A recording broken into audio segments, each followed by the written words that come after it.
Dead and actually not do it to The Walking Dead. I'll explain this because we had a little bit of an article I put together from the director and producers of The Walking Dead, and they want to explain that. But first, I want to get an interview from Walker Stalker, and this is with Aaron, a.k.a. Ross Marquand? How do I say it? Ross Marquand. Ross Marquand. Marquand. This is at Walker Stalker. Put a little accent in there. Marquand. Marquand. We're going to hear let's listen to this interview real fast. So nice. Really and he gives nice the guy. best hugs. Best hugs. Oh, I thought that was Flash Gordon. No, it's. Do you like Flash Gordon too? I do. I like the Flash. original. Original, of course. or Flash Gordon. I know what you're talking about. I have not seen that. All right. First off, nobody knows who I'm talking to. We're just like rolling tape. We're just having a chat having here. A good time. We're just talking. Ross Marquand. Am I saying it right? Marquand. Yeah. Marquand. And they said say it right and everything. I mean, there's the true pronunciation. Look at that Rick over there. That's amazing. The true pronunciation is Marquand, which is French, and it's. Are you French? I don't say it like that. But are you French? I am. Yeah, you are a quarter French. So. Okay, so you play Aaron on the Walking Dead. I see this. I like all this stuff here. Here's what I want to do from you. All right. Mad Men. You were on Mad Men. Yes, I was. How was that? Amazing. I mean, it was one of the first real TV breakthroughs I had. Yeah. And it was a very specific job because that was the first. Yeah, I think so. I mean, I'd done some non-union things early in my career, but to get your SAG vouchers. Yeah, early on, and I was actually a body double for Brian Krause on Charmed for a while. Guess who I was a body double for? Who's that? You seen Old School? Yeah. So they interviewed me, brought me out his ass when he's running down the street. Will Ferrell's. And I got a voucher for Amazing. that. Isn't that awesome? That's yeah, amazing. yes. Congrats. I got only one voucher. They should have sagged me. So you did that. They just sagged me or something else. So you did that, and then what was next after that? The Mindy Project? No, that was last year. That was last year. Oh yeah, after Mad Men, you mean? Mm-hmm. Yeah, I think so. Deadbeat was first. On Hulu, and then also Mindy Project on Hulu, and then this year just finished Last Tycoon with Matt Bomer and Kelsey Grammer. Okay. And then also Brockmire on IFC with Hank Azaria's new show. What episode? Because I'm up to episode 2 right now. Oh, cool. I think I'm 5 or 6. I play Jim's father. Are you kidding me? Nope. No, really? Yeah. That's awesome. And he's great. I met him at a... Brockmire is a great show. Yeah, it's hilarious. And he's such a perfect character for Hank too, because he gets to showcase what he does best, true blue character work, getting into some very specific choices. Yeah. And very he gets to explore these very dark comedic moments. So do we see any dark comedic out of you during this? In Brockmire, most definitely. Really? That's awesome. Oh, yeah. And you're such a good guy. Thank you. You're such a good guy. Thank you. So, The Walking Dead, big breakthrough. Big. I mean, it's a great opportunity. Biggest in my life, yeah. Prior to that, and I don't know if you can relate to this. I mean, when I started in radio, I was in Los Angeles. I had no work. I couldn't get on the air. Yeah. I was broke all the time. Was it kind of like that for you, coming up and starting? Completely. I mean, I was just telling some of my friends about this, but right before I got the job, I had made the decision to give up acting indefinitely and move to New York because it had been about a decade, and it was at the end of my rope. And it's the funniest thing of just the moment you give it up, the moment you just literally give up. Something falls in your lap. Something falls in your lap. And it's not, I hate to say this, but I don't think I'm the most talented person in the world. And I'm lucky I'm getting to talk to you and some great individuals. You're very talented.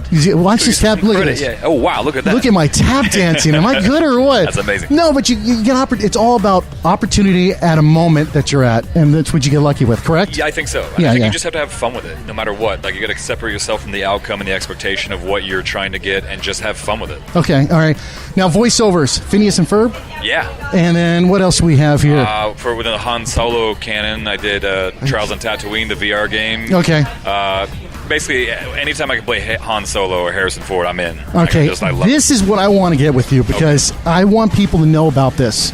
That you're just not an actor that plays Aaron on The Walking Dead, but you're also a versatile actor because you do impersonations. Thank you. Okay, so let's hear Harrison Ford. Let me tell you something. Whoa, did you hear the reverb? I just heard that. Chewie, get off of my plane. Kevin Spacey. So do you want Kevin Spacey as Kevin, or do you want Frank Underwood, which sounds much more like this? All right, Matthew McConaughey. All right. Cool. Here we are, nice little timepiece right there. Time is a flat circle, all right. And are you working on any other ones? I mean, I really want to perfect Bobcat Goldthwait because I'm fascinated by his voice. Have you met him? I have. He's a very nice guy. Did you get him when he's normal or when he's on character? 'Cause Bobcat doesn't really actually talk like that. He's No, actually he got a doesn't. very normal, He's an average guy. So does Gilbert Godfrey. Yeah. And he sits there in the interview prior for. He goes, when are we going to do this? And then I said, Right. we're going to be on at 5. Okay. Hi. How you doing? Yeah. And I'm like, what the hell? It's right on. It's great. Yeah. All right. Anything you want to push real fast? Your social media, all that good stuff. Yeah, just add Ross Marquand for everything. Okay. It's my Facebook, name. Twitter. It's all under one We'll umbrella. look for you. Yeah. I'm glad you spent some time with me. I appreciate you it. very Good much, luck with other stuff, and I appreciate it. Thank you so Thank much. you very much. Ladies and gentlemen, can I please have your attention? I've just been handed an urgent and horrifying news story. And I need all of you to stop what you're doing and listen. That's Ross Marquand from A Walker Stalker. Poor thing. I said it, Marquand. I said it right? Marquand. Marquand. There we go. Romance it. Pretend you're making love to the device you have in your hands right now. Yeah, he was a real nice guy. Spent a lot of time with us. Now, Did you get a hug? I got a hug. Nobody danced with me. We were dancing Yeah? together. That's Were right. you? Yeah. And if we're talking about Walking Dead, I wanted to get into a little bit about Carl being killed off. Well, Scott Gimple is the producer and all that good stuff of it. We're going to explain first. Yeah, and you know Chandler Riggs, right? He's the father of Carl. He claimed that his son was fired. Oh, from the yes. show. No, it's been out there for a lot of long things. time. Yeah. All right. Yeah. I mean, that's what happens sometimes when kids grow up, right? There's been a lot of issues. However, though, there was a lot of responses, not a lot, but from fellow actors mentioning what a great individual and character he betrayed throughout those years. A lot of fans were just upset that he got killed off. I mean, exactly, he doesn't go with the timeline of exactly what's happening with The Walking Dead. And especially if you look at the future parts of The Walking Dead, when Rick glimpses into the future, Yeah.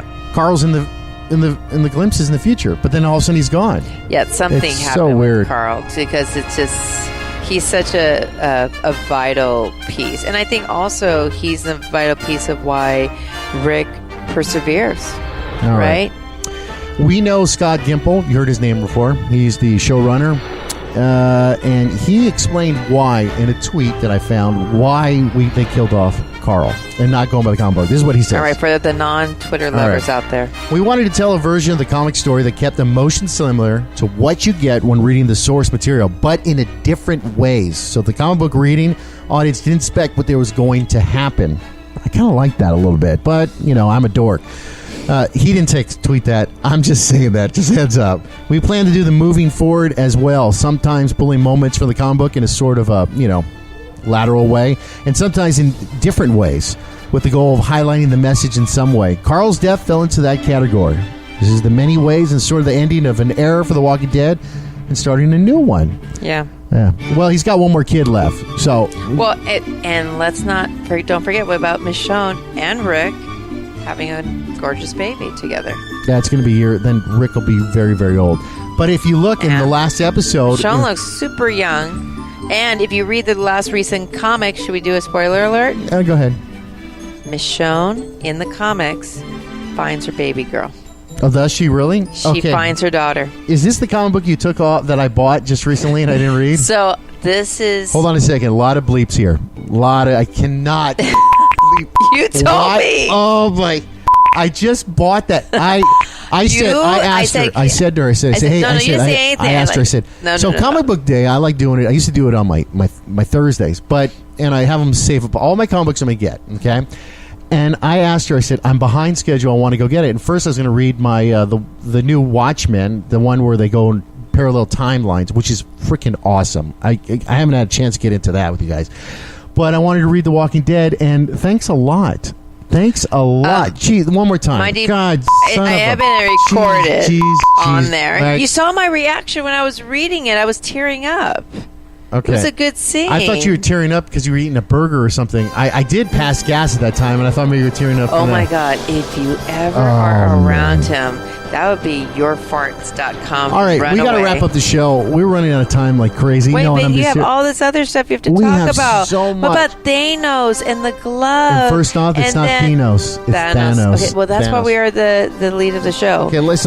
Later Death on, of Jane Foster. we have so much to talk about. If you want to follow all the stuff we're talking about, make sure to go to our website, yournerdside.com. Follow the stories. We have that. Also, join the mailing list because any new stories that come out with, hey, we blast them out there. So join the mailing list. And the website's not so bad at yournerdside.com. It was down for 2 hours a day. No, 3.5 hours. All my websites. Thank God for Instagram. Thank God for Instagram. Or, just go to TuneIn or iTunes, SoundCloud, just like you said, for your nerd side. All right, make sure to... and then maybe the next episode, Aaron will post his wedding dress outfit, not white, on the website. All right, we'll talk to you guys next week. Make sure to follow the show. I'm sorry we ran out of time. There's so much to talk about. Remember, go to yournerdside.com. All the posts are up there. Thanks, guys. That does it for the show. Your Nerd Side is a production of Fonseca Entertainment. Producer, Brandon Randazzo. Associate producer, AMV. Technical producer, Lisa Layson. I'm Aaron Fonseca, your host. If you need anything, make sure to go to our website, yournerdside.com. Oh, and make sure to follow the podcast. Simple and easy. Go to iTunes. Look for Your Nerd Side. That's easy, right? We'll talk to you next week and send in those emails so you can win yourself a Nerd Side t-shirt.